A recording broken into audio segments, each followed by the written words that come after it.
This is a poem that I wrote in remembrance of a time gone by. I have left free-flowing hair on the top of my mind. I have tearful memories about my carefree days in Ban Mê. On an old path once forgotten and now remembered, where people have waited for others. They have seen the light on the way home. This road has existed since the beginning of the last century, born under sounds of gunfire. A student preoccupies his time with books and study. Slowly pacing along with friendship and camaraderie. Seeing soldiers walking briskly with their uniforms on, standing alone in the city, calling out a name.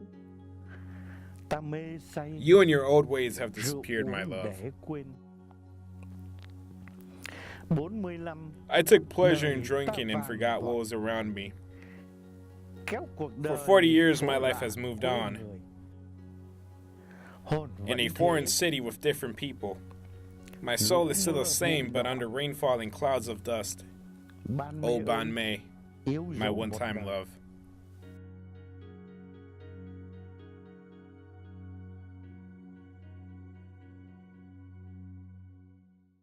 Cái hình ảnh mà tôi nhớ nhất là cái hình ảnh của một nhóm người lính ôm nhau và The image that I remember the worst is when a group of soldiers were embracing each other and one of them let off a grenade.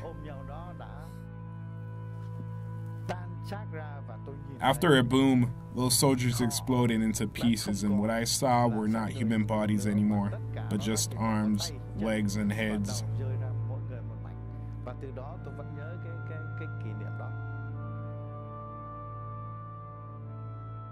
I was 18 years old, first year journalism student. The reason I was able to stay in school was because I was younger. Most of my classmates the year before, it was a little bit older than me, were drafted because they lowered the age of drafting. So half of my male class, friends in the class, were drafted, and half of them died within months. So I stayed at the first year journalism school, tried to ignore as if nothing happening in Saigon, but actually the country was falling apart. And the capital of Vietnam was really totally in chaos and scary because all the bombarding started coming close to town, and people really were running, people been injured. You see just like a war zone coming up close to you. By sheer chance of luck, somebody from the Korean embassy gave my family like empty seat to get on the bus. So we got on the bus and followed the embassy, the withdrawn embassy to the port until the morning of April 30th when there was an announcement of Saigon surrender to the advancing communist troops. In 1975, when the South, the North invaded to the South, life was hard because everything changed big time. At that time, everything controlled by the government, and there's no private sector. There's no such thing called private sector. So everything hard, everything controlled.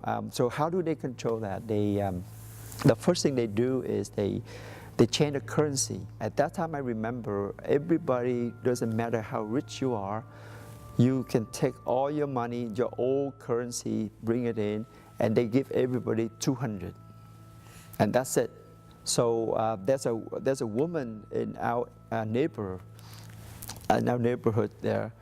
She has so much money. She put in a bag, the plastic bag, and she carrying around. And she was crying because now she lost everything.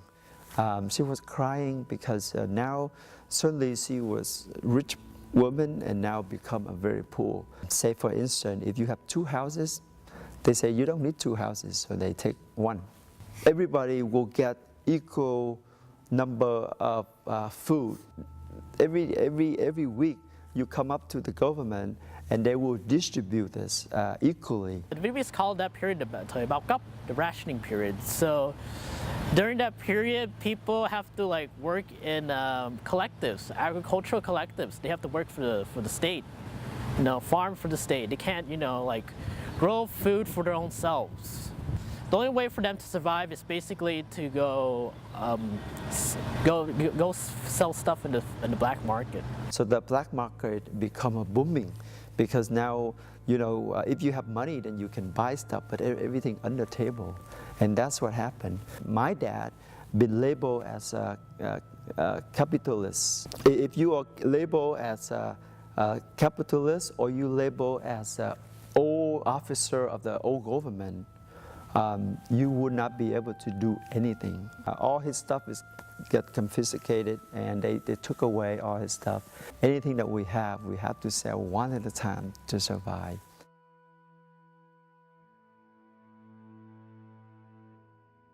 Every street corner, they install a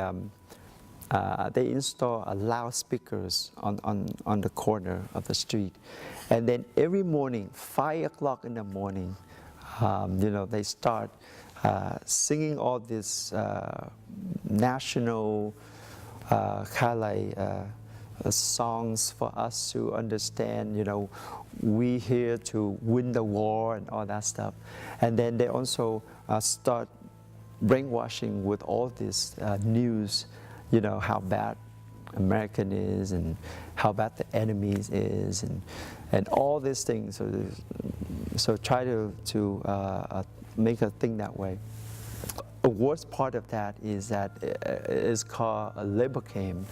I was 15 and I was called into the labor camp, and all the 15 boys have to go to labor camp to build a dam or to build bridges or to build whatever they want to build around the country.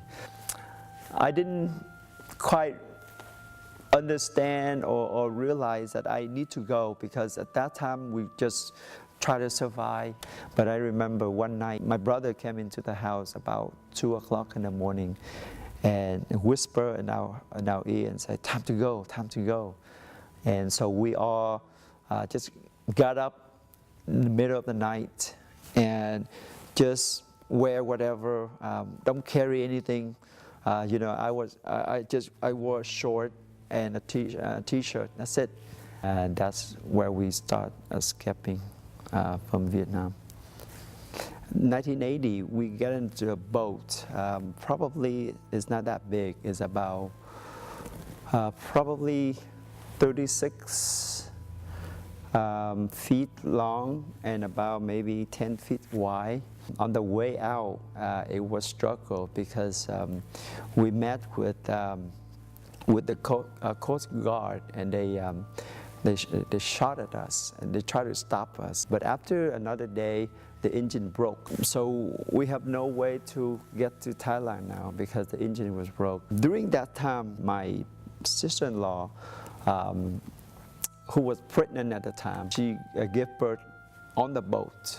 And then 13 days later, we land in Philippines. When we got there, we couldn't get the boat close to the shore. So what happened is we had to walk into the shore. So now the water is about right here, about your chest right here. So I'm very skinny, and my brother had to carry his wife who just gave birth. And for me, I carry little boys on my arm right here. So I was underwater for a couple of times with the baby. And by the time we get to the shore, his face turned blue. So I was scared. I was a little boy. I was so scared. And I give it to my brother and sister. And I say, here, yours. I don't know if she's still alive or not.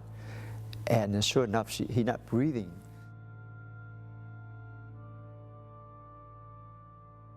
We don't know how to do CPR at that time.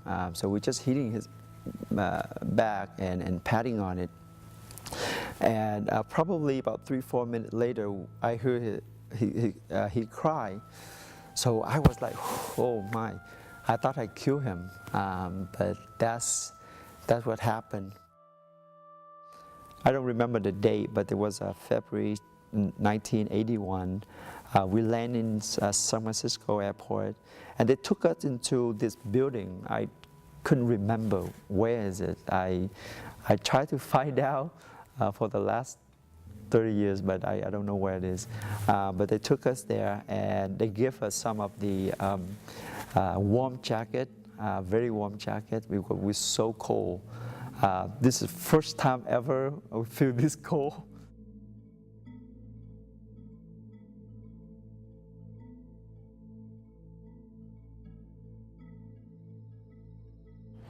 And after 1975, it brought tragedy to the Vietnamese people. It's kind of like a day that we remember that our parents, our grandparents, that have to like sacrifice themselves to have a better life for their children like myself.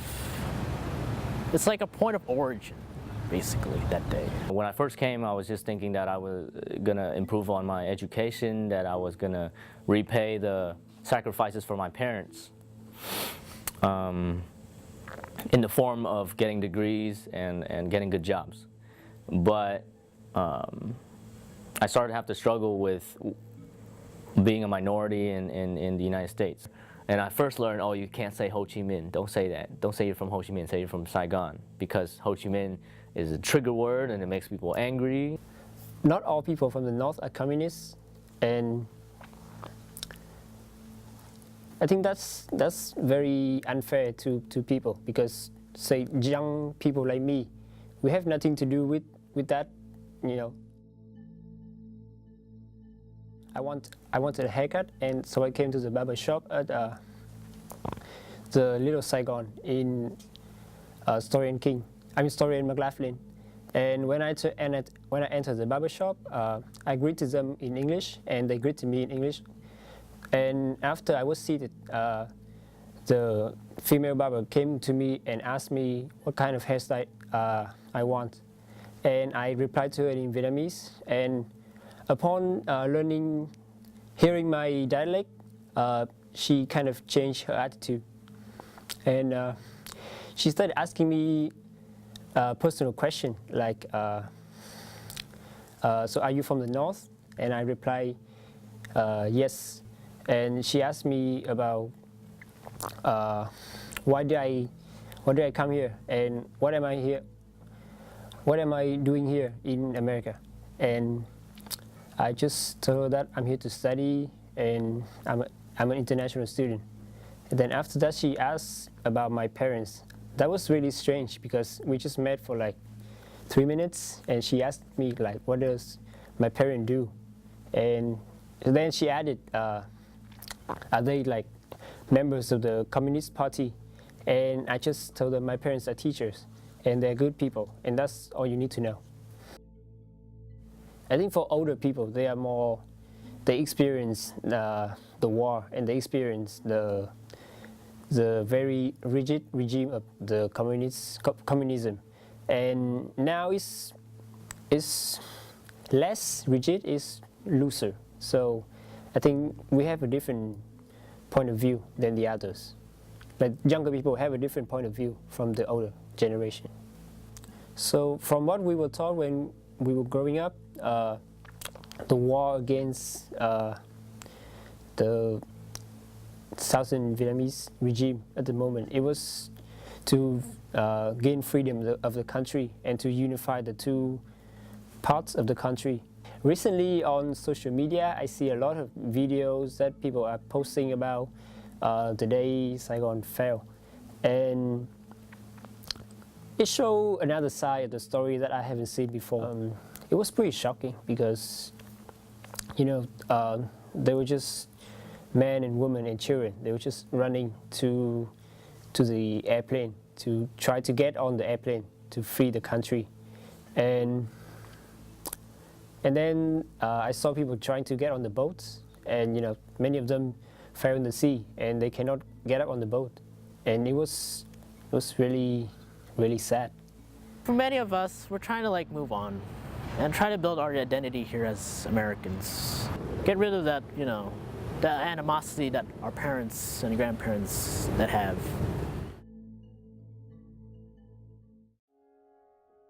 I am getting ready for the tea ceremony. We're gonna exchange gifts. It's typically all red, and the grooms are bringing over gifts. It's called platters. They have platters. In the platters, they have wine, they have tea, they have like a full-size roasted pig, and so they're bringing that over as a gift and to ask for the bride's hand in marriage. So we're mixing in the rehearsal dinner as well, so we can accommodate for both traditions.